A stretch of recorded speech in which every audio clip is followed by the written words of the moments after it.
This is the Aeneid, Book 1, lines 527 to 538, and this passage is describing Ilioneus' speech that he gives to Dido, describing the peaceful intentions of the Trojans and then how they ended up on her shores in the first place. So it begins with, Non nos venimus, we have not come, populare, to ravage Libicos penates, Libyan household gods, Pharaoh, with the sword, out, or vertere to carry off pridas raptas, spoils having been seized ad litera to the shores. And then populare and vertere are complementary infinitives with venimus, and it's just important to note that typically they would be in an ut plus subjunctive form, but here it's just an odd case and they're infinitives. So ea vis is how this one starts, that violence, with an implied s, so is known, not animo, in our mind or in our character. And then again I had to supply a there is because there's no verb in this sentence. So there is nec not tanta superbia, such pride, victis, which I took as a dative, so there is not such pride for those having been conquered.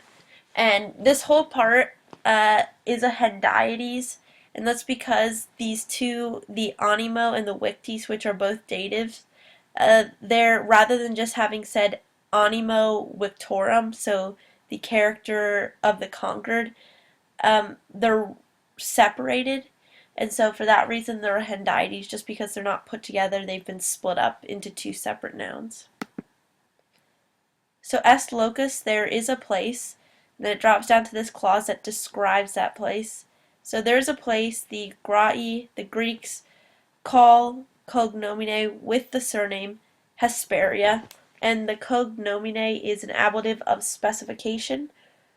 So there's a place that the Greeks call with the surname Hesperia, terra antiqua, in ancient land, potens armis, strong in arms, atque, and ubere glaebae, in the breast of land or of soil.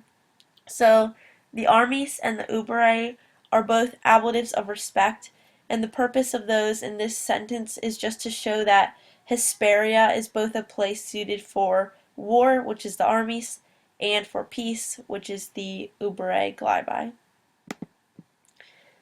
So the Oenotrian men, which is the Oenotriwiri, the Oenotrian men dwell, colure, and that's a shortened form of coluerunt.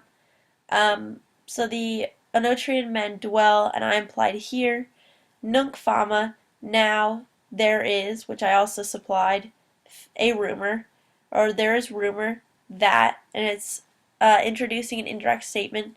There's rumor that a gentem minores, a later people, Dixisse called it Italiam, Italy.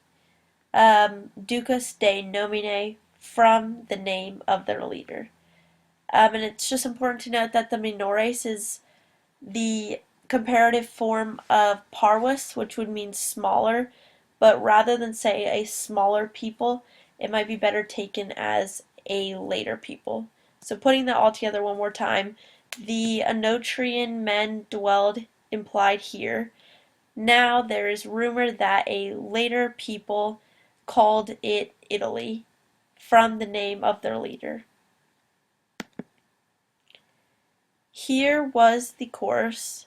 So hic fuit cursus cum subito, when suddenly nimbosus Orion, stormy Orion, going back up to ad surgens fluctu, rising up in the tide, tulit, he carried, implied us, in Wada Kaika onto hidden shoals, and down here this quay, dispulit, he scattered, implied us, penitus, deeply, with procacibus austris, with the bold south winds, perque, and through the undas waves, and then going on to the superante salo, that is a abab, so a swell surmounting, or with a swell surmounting, and per, and through, in via saxa, through the trackless rocks.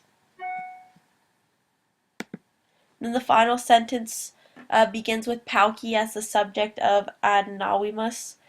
So a few and then I implied of us ad navimus drifted hook here westris oris to your shores. And just one small thing to note about this passage is that the westris oris is a dative of motion, which replaces a more common construction of odd plus accusative. So that's just one odd thing to look out for.